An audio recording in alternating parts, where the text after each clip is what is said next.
Welcome to our channel, and more importantly, welcome to another educational episode where we will be analyzing the recent stock market rally, which has seen us break and exceed all-time highs in both the S&P 500 and the Nasdaq. Everything I'll be discussing in this video is a function of my own opinion based on research and quantitative analysis I've done analyzing the markets. Stick around to the end of this video and remember to drop a thumbs up on the video and subscribe to our channel if you like the content. Also remember to turn on our channel notifications so that you are notified every time we upload a video. Follow us on social media to keep up to date with our educational content and so you never miss any important market news. All the important links to our channel are in the description below. So let's get right into it. Before we can analyze any charts, we have to first determine what exactly moves the markets. So I like to break it down into four separate categories. You have investor sentiment, market data and news, speculation, and liquidity. And all four of these play an important role in determining which direction the market is going to move. So taking a look at our first point, investor sentiment, an investor can be either bullish, which means thinking that the market's going to go up, bearish, thinking that the market's going to go down, or neutral, which means that they don't really know which direction the market's going to go. And one of the common ways to see investor sentiment is to take a look at the put-call volume ratio, which is essentially a ratio of the amount of bearish investors over the amount of bullish investors. And if we take a look extrapolated on this chart around March when we was at the lows, we can see that we had an extreme bearish reading on the put-call volume ratio. So what this indicated to investors is actually to go long. So it almost works in the opposite of what we're looking for. So if investors are extremely bearish, that's actually good for the markets, and a lot of institutional investors will go long. So even though it doesn't make any sense, actually the more bearish investors or the more bearishness in the markets, the better it is for the markets, because those investors can be converted to becoming bullish as the market begins to rally. And when we take a look at the more current reading of investor sentiment, you'll see what I'm talking about. But right now, note where we're sitting right now is not necessarily at the bullish extreme, but is definitely at one of the lower points that we've been at over the past 5 years. So the next factor, and probably in my opinion the more important factor, is the actual market data or news that's being put out regarding a specific company or the overall economy and markets. So this essentially answers the questions of, are companies doing or performing well right now, or is there any kind of government support being given to the markets to assist it in either going higher, or lack of support which will cause it to go lower. And if we take a look at some of the economic numbers that were coming out during the rally, we know that the lockdown caused the largest GDP contraction ever recorded in the US of around 32.9%. So essentially we had bad economic numbers coming out, but this was all trumped by the fact that there was a relief package that was passed at the lows of $2 trillion. So I don't want to go into too much detail into the package right now because I want to cover that in the liquidity section.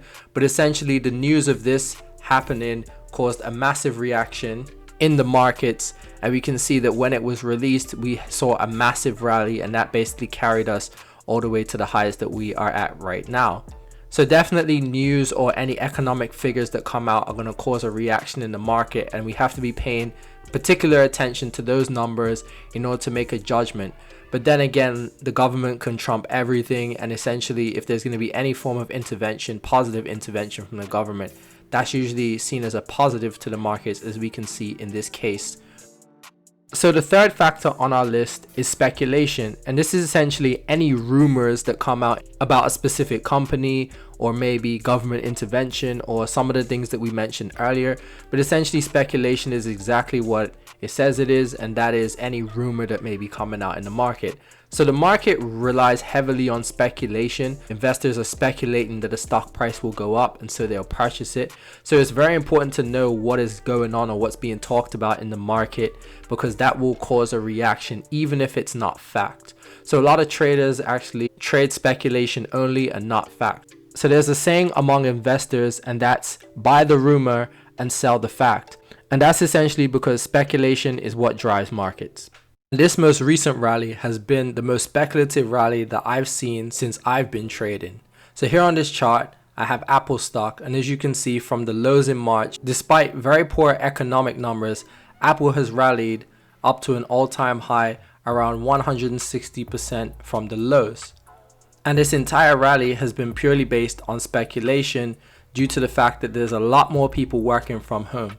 So once the stimulus deal was announced from the government, a lot of people began buying into tech companies such as Apple on the anticipation that more people would be purchasing items so that they could work from home, so such as computers, phones, iPads, etc.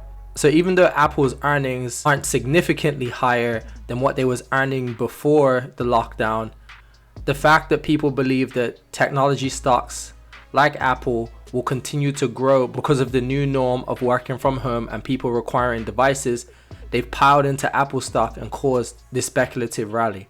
Now, will this rally sustain? We'll have to wait and see. And the last factor that we're going to cover is liquidity. And as you can see by my little illustration here, we have Mr. Jerome Powell himself running his money printer to the max, injecting money into the economy. And that's essentially all liquidity is an increase in money supply. This usually comes in the form of stimulus bills, central bank intervention, and low interest rates.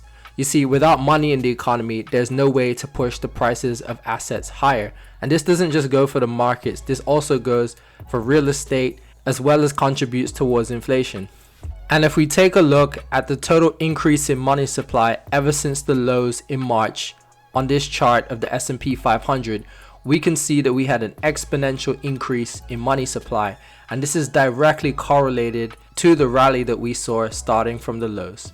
Also notice that up here at the top of the rally, we've seen a flattening out of this money supply, which is also correlated to the flattening out of the stock market that we've had. So this just goes to show just how direct liquidity injection into the economy can cause the markets to go higher even on the back of poor economic numbers. Now you may be wondering, where did this money come from? Did it come out of thin air? Well, if we take a look at the balance sheet of the Federal Reserve, which is essentially the central bank of the US, we can see that it increased exponentially, which correlates with the increase in money supply that we've seen. So essentially the Federal Reserve loaned money in the form of bonds to the government in order to finance the stimulus measures that they put in place in order to curb the effect of this situation that we're in. Furthermore, they lowered interest rates to the lowest levels that we've seen since 2008, which was when we had the last financial crisis. So even though rates were on the rise from 2016 and started to dip again in 2019, we can see that immediately before the economic fallout, we saw them lower rates to all the way basically near to zero. So this is another thing that the Federal Reserve can do to influence monetary policy and cause cheap money to enter the markets. Because obviously, if you think about it, the cheaper it is to take out a loan, the more likely a business or individual will be to take out the loan because of these low interest rates. So this is another reason why we're also seeing the highest rate of refinancing of mortgages currently to date in the US home market, is because these interest rates are at these record lows. Now that we've covered the four primary factors influencing the direction of the stock market, we can now try and make a prediction about what will happen in the markets next. But we have to remember that the stock market is a forward-looking indicator. It leads the economy. Therefore, the present valuation of the stock market is not a true reflection in real time of what the economy is doing. So we have to keep that into consideration when looking at valuations of companies, because they're anticipating economic strength coming into the markets. Now, whether or not that happens, well, that's to be determined. If we take a look back at our S&P 500 chart, we can see that we're currently trading near all-time highs, much higher than the high that we set before the stock market crashed back in March. Now, the only thing to note is that we're seeing some form of weakness enter the markets, but this, coupled with the fact that we have an election about a week away, this is definitely adding to somewhat of the uncertainty into the markets. So usually around every election, we tend to see some sideways price action until the winner of the next election is announced, because obviously their policies will have an impact on which direction the market goes. And the two candidates that we have currently running for office have two different long-term plans. Now, As I mentioned in my stock market breakdown video earlier this week, I believe that the markets will in fact trade higher. Now, when will this next rally kick off? I have no clue. Will it actually kick off? I have no clue either, because that's just a product of my opinion. But based upon what we're seeing so far, the only thing I could say is that we're probably going to see some form of short-term correction just until the uncertainty weighs out of the markets. Personally, my bias isn't based at all upon who's going to win the election, but rather the facts and the trends that I have seen in the markets over the past couple of weeks, and also from some of the announcements that the government and the Federal Reserve had made. So the first reason that I have as to why I think the markets will trade higher is that the Federal Reserve chairman has announced basically that the Federal Reserve plans to keep interest rates very low for quite a long time. I've seen reports that they plan to keep interest rates near zero for basically the next 2 to 3 years. So as a result of that, I have no doubt in my mind that this is going to add fuel to the stock market and make it trade higher at some point in time. The second reason for my short-term long bias is because there's currently talks in the Senate about having another stimulus deal, and this is agreed by both Republicans and Democrats that there's going to be a need for more stimulus to be given to the citizens of the US as well as to states and businesses. So regardless of who gets in power, I do think that at some point a stimulus deal will pass, and that will most definitely send the markets higher. The third reason I have is because the Federal Reserve is buying up corporate bonds, essentially keeping a lot of companies that would otherwise go bankrupt or have to lay off a lot of staff. They're keeping them in business by buying up these bonds. So essentially they're financing their debt at very low interest rates, ensuring that they have enough money to weather this storm. Additionally, the tech stocks are just driving the market right now, and I don't really see a slowdown coming as more and more people are transitioning to working from home, and more businesses are making this standard practice to have employees work from home instead of in the office. And as we can see here from this article on Forbes, that Facebook, Amazon, Apple, Microsoft, and Google have accounted for about 72% of the performance in the S&P 500 since 2017. And this is a big deal because essentially we have 5 companies contributing to the majority of the gains. But at the same time, there are smaller tech firms coming up that are getting these crazy high valuations as a result of other tech stocks, like the big ones, Apple, Amazon, so on, having their recent rallies. So definitely think that for now, tech is going to continue to boom the more and more companies transition to permanent policies of employees working from home. Furthermore, although controversial, there is progress being made with a vaccine, and the markets love this. The markets love any good news that points towards the end of this whole situation. And right now, the media is really helping push the idea that a vaccine could be ready soon, and that once this vaccine is distributed, that all the problems will be over. So I do expect that on any news of a viable vaccine that comes out, that the markets will also trade higher in anticipation of a full recovery instead of just being in limbo now. The fact that we're trading close to all-time highs and there's no vaccine, that just goes to show that if there is a vaccine that comes out and some of the other factors that I mentioned earlier, such as the stimulus getting passed, that we're definitely going to see some higher valuations. Now to close, even though I have this bias, this does not mean that I feel as though the market will continue to go up forever. This is just a short-term picture, and what I mean by short-term is maybe the next 2 to 3 years at the most, because I definitely think that we're at the end of a long-term debt cycle right now. But I'm going to cover that specific thing in another video just so you understand exactly how the economy works.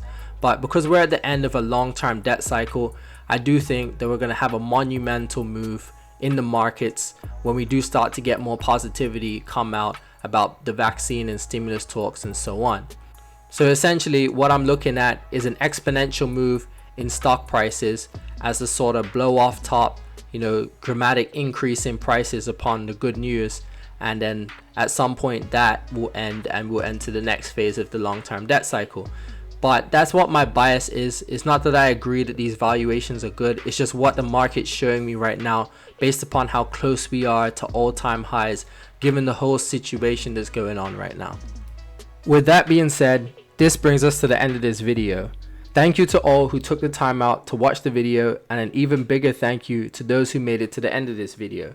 I aim to continue to develop these videos and keep on bringing high quality content to the channel. I plan to release at least one of these educational videos per week in addition to my usual stock market breakdown released every Sunday.